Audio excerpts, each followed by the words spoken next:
Raksasa logistik Amerika Serikat (UPS) berencana memangkas 30.000 pekerja pada tahun ini sebagai bagian dari langkah restrukturisasi besar-besaran. Ya, kebijakan ini diambil guna memperkuat efisiensi perusahaan melalui peningkatan otomatisasi dan penutupan puluhan fasilitas operasional.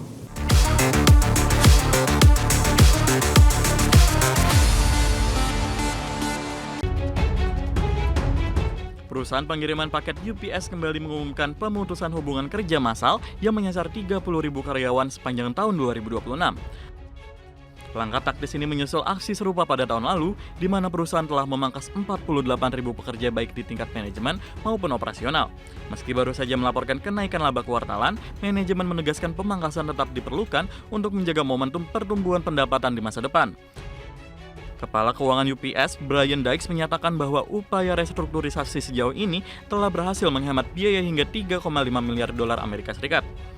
Selain pengurangan jumlah karyawan, penghematan didorong oleh penutupan lebih dari 90 gedung operasional di seluruh jaringan. Tren ini diprediksi akan terus berlanjut pada paruh kedua tahun ini dengan target penutupan sedikitnya 24 fasilitas tambahan. Adapun, fokus utama UPS ke depan adalah mempercepat implementasi teknologi otomatisasi di seluruh lini bisnis. Langkah ini diharapkan tidak hanya menekan biaya tenaga kerja, tetapi juga meningkatkan kecepatan dan akurasi layanan pengiriman. Dengan pengalihan fokus ke sistem otomatis, UPS berusaha membangun jaringan logistik yang lebih ramping dan kompetitif di tengah volatilitas ekonomi global. Berbagai sumber IDX Channel. Presiden Amerika Serikat Donald Trump menyatakan akan mengedepankan langkah deeskalasi untuk meredam konflik antara warga dan petugas penegakan hukum imigrasi di Minneapolis. Ya, adapun konflik yang telah mengakibatkan 2 warga tewas ini telah menimbulkan ancaman dari Partai Demokrat untuk memblokir rancangan undang-undang pengeluaran rutin di Senat. Presiden Amerika Serikat Donald Trump menyatakan akan mengambil langkah deeskalasi dalam penyelesaian konflik di Minneapolis. Keputusan ini diambil setelah gelombang kritik tajam menghantam pemerintahannya menyusul penembakan fatal terhadap 2 warga sipil dalam kebijakan penegakan hukum keimigrasian skala besar. Meski demikian, Trump menegaskan langkah ini bukanlah sebuah penarikan mundur pasukan untuk menegakkan hukum keimigrasian. Sebagai bagian dari upaya pengendalian situasi, Trump menunjuk Kepala Patroli Perbatasan Tom Homan untuk bertemu dengan Gubernur Minnesota Tim Walz dan Wali Kota Minneapolis Jacob Frey guna meredam ketegangan. Konflik di Minneapolis meningkat usai tewasnya Alex Pretty usai ditembak oleh agen federal pada pekan lalu. Pretty pun menjadi warga kedua yang tewas dalam penegakan hukum keimigrasian setelah sebelumnya Ryan Good juga tewas usai ditembak petugas penegakan hukum pada 7 Januari lalu. Ketegangan di Minneapolis kini beresiko melumpuhkan pemerintahan federal. Hal itu karena Partai Demokrat mengancam akan memblokir rancangan undang-undang pengeluaran rutin di Senat akhir pekan ini sebagai bentuk protes atas tindakan kekerasan agen federal di lapangan. Berbagai sumber IDX Channel.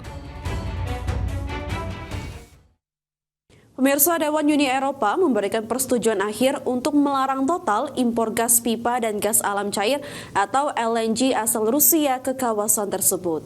Kebijakan ini merupakan langkah tegas blok Eropa untuk mengakhiri ketergantungan energi dari Moskow yang ditargetkan rampung sepenuhnya pada akhir 2027 mendatang.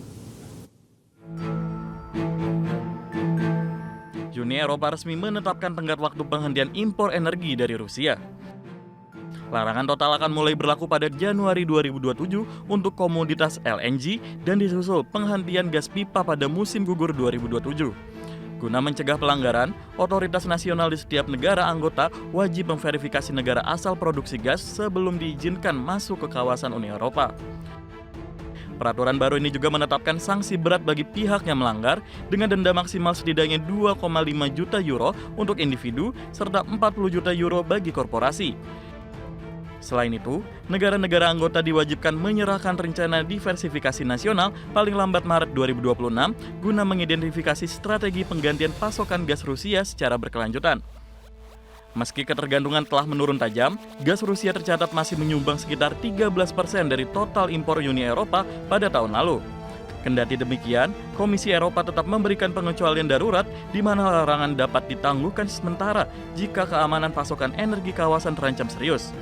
Selain gas, Uni Eropa juga tengah menyiapkan undang-undang untuk menghapus impor minyak Rusia secara bertahap pada akhir 2027 mendatang. Berbagai sumber IDX Channel. India dan Uni Eropa menandatangani sejumlah perjanjian perdagangan di New Delhi. Perjanjian ini meliputi sektor tekstil hingga obat-obatan.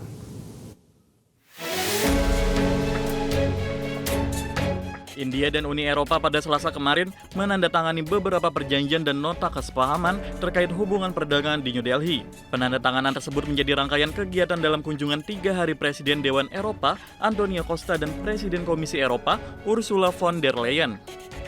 Penandatanganan tersebut dilakukan di hadapan Perdana Menteri India Narendra Modi.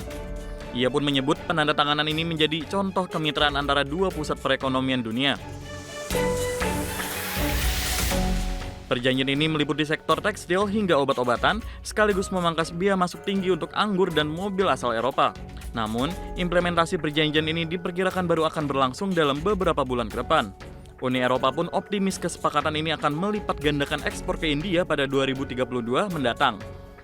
Uni Eropa juga menyebut perjanjian ini akan menghemat biaya masuk bagi perusahaan di Eropa hingga 4 miliar euro. Uni Eropa juga akan memangkas tarif atas 99,5% barang impor dari India secara bertahap selama 7 tahun. Dan Kementerian Perdagangan India menyebut tarif akan masuk ke Eropa diturunkan hingga 0 untuk produk lautan, kulit, hingga produk perhiasan asal India.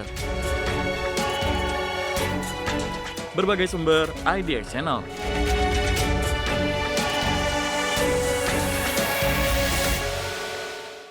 Pemirsa, raksasa teknologi Meta bersiap menguji coba layanan langganan premium untuk pengguna Instagram, Facebook, dan WhatsApp dalam beberapa bulan mendatang.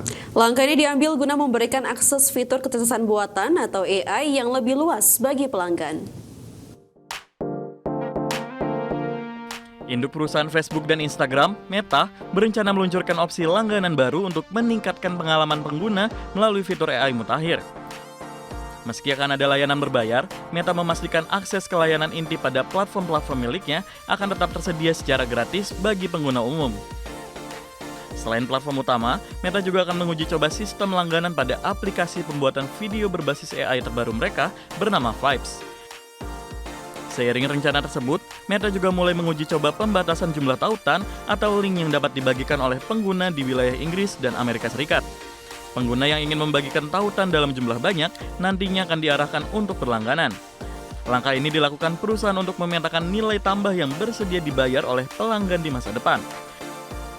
Adapun, inisiatif baru ini menyusul kesuksesan peluncuran layanan verifikasi berbayar atau centang biru yang telah digulirkan Meta sejak tahun 2023 lalu. Dengan terus menambah fitur premium, Meta berupaya mendiversifikasi sumber pendapatan di tengah persaingan ketat industri media sosial dunia, sembari terus mengintegrasikan teknologi kecerdasan buatan di seluruh ekosistem aplikasinya. Berbagai sumber IDX Channel.